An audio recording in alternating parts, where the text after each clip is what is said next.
Assalamualaikum warahmatullahi wabarakatuh. Saya Dr. Yuda Fitrian Prasetyo, spesialis bedah saraf. Saya akan menyampaikan video tutorial tentang penanganan pertama pada cedera kepala. Pada pertolongan cedera kepala di fasilitas kesehatan, diperlukan kerjasama yang solid antara dokter dan perawat. Tindakan dilakukan secara simultan, terarah, dan komprehensif. Pada kasus cedera kepala, tata laksana yang dilakukan sama dengan seperti trauma yang lain, dengan mengikuti guideline ATLS. Pada video kali ini, saya akan menyampaikan mengenai tata laksana yang paling menentukan, yaitu primary survey. 1. Lakukan penilaian singkat, panggil nama pasien, cross-check identitas, dan informasi dengan perujuk atau pengantar. Informasi penting yang harus didapatkan adalah jam kejadian, mekanisme kecelakaan, dan kondisi pasien saat ditemukan pertama kali. 2. Penilaian awal, adakah kegawatan yang tampak mengancam nyawa atau check for danger. Contohnya adalah, adakah pendarahan aktif yang mengalir, adakah genangan darah yang tidak jelas asal-usulnya, adakah benda atau situasi yang membahayakan pasien. Pertolongan dilakukan secara simultan bersamaan dengan pemasangan elektroda, monitor, infus, oksigenasi, dan pemberian obat yang dibutuhkan. 3. Check for response. Penilaian dilakukan dengan AVPU, bukan dengan GCS. Jika pasien dalam kondisi sadar penuh, maka pasien dalam kondisi alert, atau diperlukan rangsangan verbal, pain, atau bahkan unresponsive. Penilaian ini bisa didapatkan pada langkah nomor 1 secara singkat. 4. Airway Management and C-Spine Control. Cek jalan nafas dengan look, listen, and feel. Pastikan tidak ada sumbatan, gargling maupun snoring. Bebaskan dengan melepas semua yang menghalangi jalan nafas, termasuk gigi palsu. Jika terdapat snoring karena lidah yang jatuh ke belakang, bisa dipasang orofaring tube. Jika terdapat gargling, bersihkan dengan suction. Pastikan tidak ada pendarahan aktif. Jika ada pendarahan aktif, hentikan pendarahan. Jika pasien dalam kondisi tidak sadar penuh, asumsikan leher pasien untuk selalu dalam posisi inline, bisa dengan memasang cervical collar. Jika tidak terdapat cervical collar, bisa diganti dengan membuat dari kardus yang dilipat atau bahkan mengganjal dengan botol infus. Pastikan leher tidak bergerak secara berlebihan. Imobilisasi spinal ini dilakukan jika pasien tidak sadar atau jika terdapat jejas pada leher. 5. Breathing. Evaluasi pernafasan. Apakah pola dan frekuensi dalam batas normal?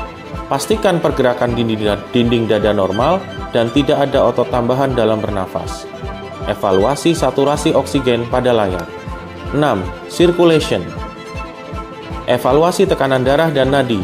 Pastikan akral hangat, dan jika terdapat penurunan tekanan darah, evaluasi sesuai dengan protap ATLS. Jika ada tensi yang meningkat, dapat merupakan salah satu indikator adanya peningkatan tekanan pada kepala. 7. Disability.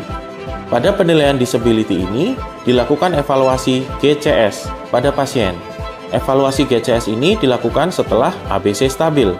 Poin yang dinilai, eye, verbal, dan movement.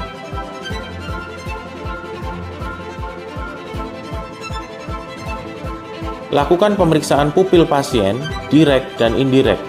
Jika terdapat lateralisasi, merupakan indikasi kuat adanya suatu lesi intrakranial dan merupakan indikasi kuat untuk proses perujukan segera ke fasilitas dengan layanan dokter bedah saraf. Pada kasus ini, jika didapatkan kecurigaan adanya lesi pada otak, posisikan pasien head trunk up 30 derajat. Boleh diberikan pemberian manitol jika osmolaritas darah di bawah 320 dan tekanan sistol lebih dari 100 mm Hg. 8. Exposure. Lakukan pengematan dari kepala hingga kaki dengan melakukan manuver lock roll. Untuk melakukan lock roll, tetap dengan melakukan spinal imobilisasi dengan posisi seperti ini. Kemudian, kedua penolong yang akan melakukan lock roll meletakkan kedua tangan secara bersilangan. Lock roll dilakukan dengan mempertahankan kepala dalam satu posisi tengah tubuh. Kemudian, dilakukan evaluasi pada tulang belakang pasien. Jika terdapat luka pada kepala, bersihkan dengan cairan steril normal salin hingga bersih. Pastikan debris kotoran terangkat, walaupun membutuhkan volume air yang banyak. Jika luka terdapat pada area berambut, Mencukur area rambut dapat mengoptimalkan kebersihan luka dan menurunkan resiko infeksi secara signifikan. Evaluasi luka, apakah dasar luka jaringan atau tulang kepala? Jika dasar luka tulang kepala, evaluasi apakah terdapat fraktur atau jaringan otak yang terekspos. Segera tutup dengan kasa steril dan jahit situasi hingga tidak ada pendarahan aktif. Begitu juga jika terdapat adanya luka terbuka di tempat lain. Jika ada pendarahan pada hidung atau telinga, lakukan tampon hingga pendarahan terkontrol. Jika primary survey sudah dilakukan dan pasien dalam kondisi stabil, pemeriksaan bisa dilanjutkan dengan penunjang seperti pemeriksaan darah, foto X-ray, CT scan, maupun MRI. Jika pemeriksaan penunjang tidak bisa dilakukan karena keterbatasan sarana dan prasarana, pasien bisa dilakukan perujukan ke fasilitas kesehatan yang diperlukan. Proses perujukan tetap dilakukan dengan spinal imobilisasi dan dengan monitor yang terpasang. Demikian video tutorial pertolongan pertama pada cedera kepala. Terima kasih. Wassalamualaikum warahmatullahi wabarakatuh.